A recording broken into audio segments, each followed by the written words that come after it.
Yes. And look, the greatest gift you can give your children is an example of a happy, healthy, and fulfilled marriage.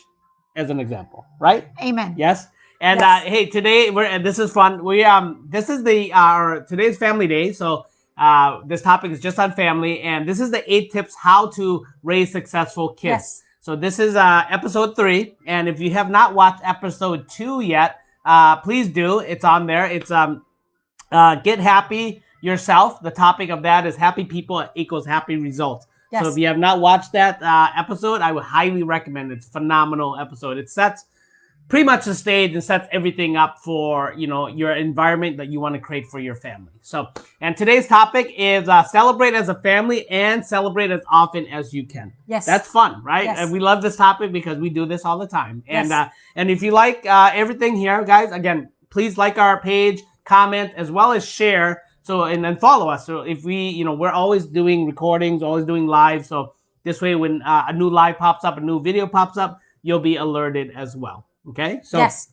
so talk about celebration, babe. I think the celebration for us really started with this one thing. How important is it? It's very important. It's very important. Just like what you said, happy people, happy results. So where did they learn from? They learn from you, So be happy. That's the first point, right? Yes. But how it really started, it's actually, I do believe the very first thing that we have done in our household is every time mommy or daddy come home or anybody come home, we're going to cheer. We're going to cheer like we have never seen them for a long time. Yep. So, that tradition has been around our family for a while. And obviously COVID-19 kind of prevented from doing it quite a bit because before we go to work and we come home, right?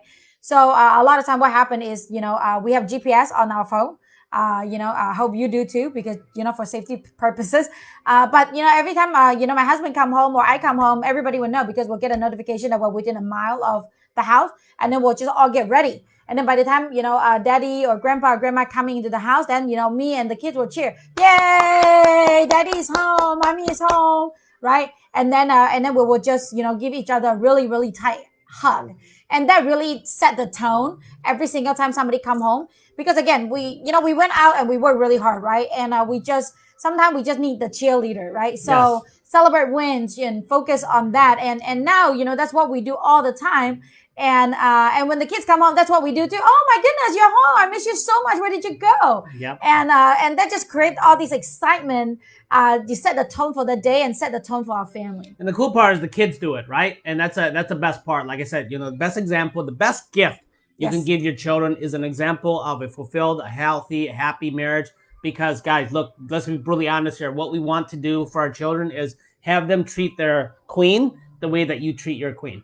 Okay, Yes. so that's a gift that you give your child, and your daughter to know how to treat their man when they grow up, Yep. and when they're in a relationship. That is such a powerful gift, and what you do matters, right? What you say matters, and the examples you set are really going to be ingrained in them. This is you're shaping their character and their identity. So this is why this whole series is so important to us, because these are just there's more and more tips than 8. Obviously, we're going to share just in the series 8 tips on how to raise successful kids, and everything that we've talked about in all three episodes. It's about being examples, right? It's about really, if you want your children to be happy, you be happy first, right? If you want them to have a great example, then Yep. you be the great example as well. Yep. So.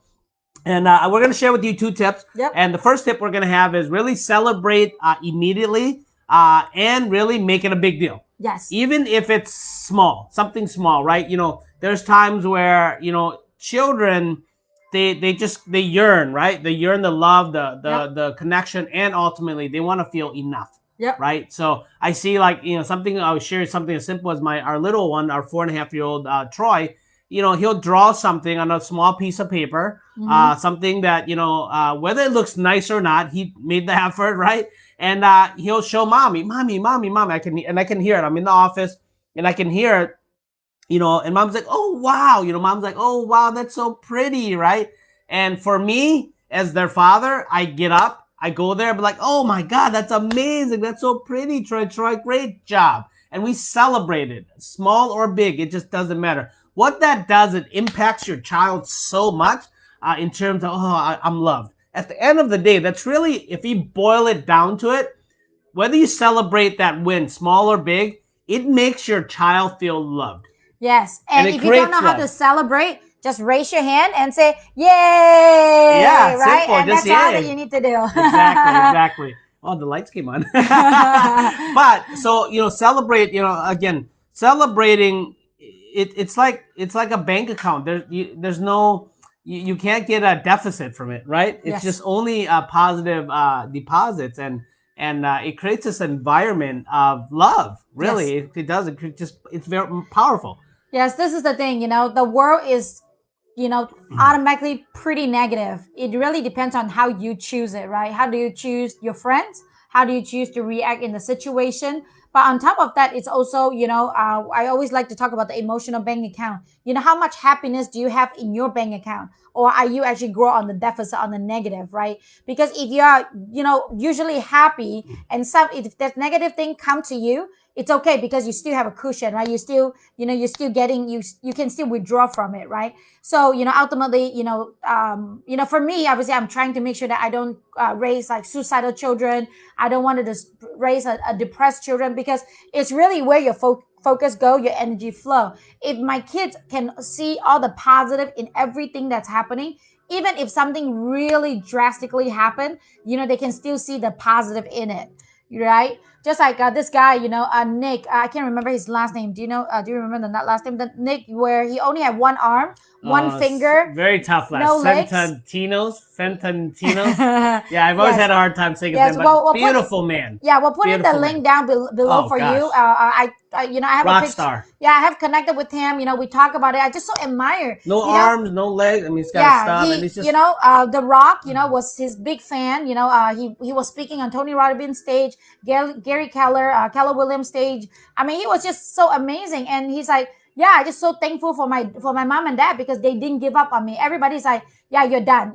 That's the rest of your life. You're just gonna be, sobbing. Living from the government subsidized.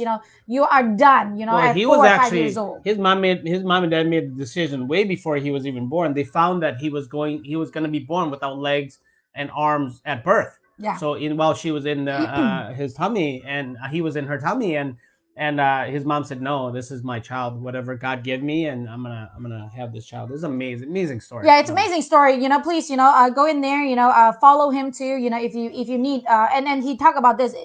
Do you have a victim mindset or victor mindset? And Victor. right now we're teaching. We're sharing with you how we discover how to do this victor mindset. Which is focus on the positive, celebrate all the wins. Yes, yes, yes. And so that was tip number one. Tip number two is really close out the day, whether it's at dinner or in bed before they go to bed. But really close out the day asking your children, what can we celebrate today? Yes. What have we forgot to celebrate? What we didn't? So let's do it now. And Yes. this is very important because celebrating, your wins is really a way of also teaching your children how to be grateful. Yep. If you think about it, right? Because they're celebrating even the small or big things of what they accomplished, what they got, and then it really ultimately, once we celebrate, it leads into thanking God, thanking the universe, thanking life in general Yes. to be able to live this magnificent, amazing life, and to feel grateful, to feel appreciative, and really what that feels is happiness, and it feels love. Right? Those are two things that if you wanted to conquer or accomplish anything in the world, is if you're happy and you feel loved. Right? So and love can conquer all happiness. You can pretty much deal with any situation you can, and that's really the ultimate, really core root cause, outcome that we're looking for our children. That's why we Yes. celebrate it. So yeah, Yes. right. So does that make sense when we do it, babe? Like we celebrate with the kids. At night? Do you see that they feel more grateful? Yes, I mean, we definitely train them to be more grateful, because at the very beginning of our, kids raising time, a lot of time, we're giving them a lot and a lot and a lot. And then at the end, you realize that they are not grateful for the stuff anymore. So we also have another ritual at night that we talk about a grateful list. What are you grateful for today? And my 4.5 is cutest. thing in the world, because he would say, oh, I'm so thankful for the ice cream, I'm so thankful for the popcorn, every little thing. every little things. thing. And then sometimes we'll say, oh, in Jesus' name we pray, amen. And it's like, wait, I'm not done yet. I forgot this. I forgot about the pancake. I forgot about the water that we drink. And it was just so beautiful, because again, if they know how to count the blessing, if they know how to count the wins, then don't worry about them. If one day you unexpectedly leaving them, or you're gone, they will still have those rituals to count the wins, to count the positive, so that you don't have to afraid of them getting to depressed, suicidal, or anything that is on the negative side. Yeah. So to close it up, guys, again, to summarize everything, this is the 8 tips how to raise successful kids. And the topic today, this is episode 3, and the topic today was celebrate as a family and celebrate as often as you can. And the 2 tips that we gave you, one is, really celebrate immediately, whether it's big or small. Yes. And then to end the night, end the day, and at dinner, whatever it is, before they go to bed, end the day with what have we forgot to celebrate that we can do right now. Yes. Right? So those are the 2 tips that we give you. And again, if you love everything here, look, like our our page, as well as comment and share with anybody that you love. Right? Yes. Absolutely. And again, if you haven't checked out our previous episode, just make sure that you go up there and see the next see the previous episode. We're gonna have another 5 more tips to come. So make sure you follow us every Thursday at 9:30 CST time, and we'll see you on the next video. Yes, we'll see you in the next video, guys. Love you. Thank you. Bye.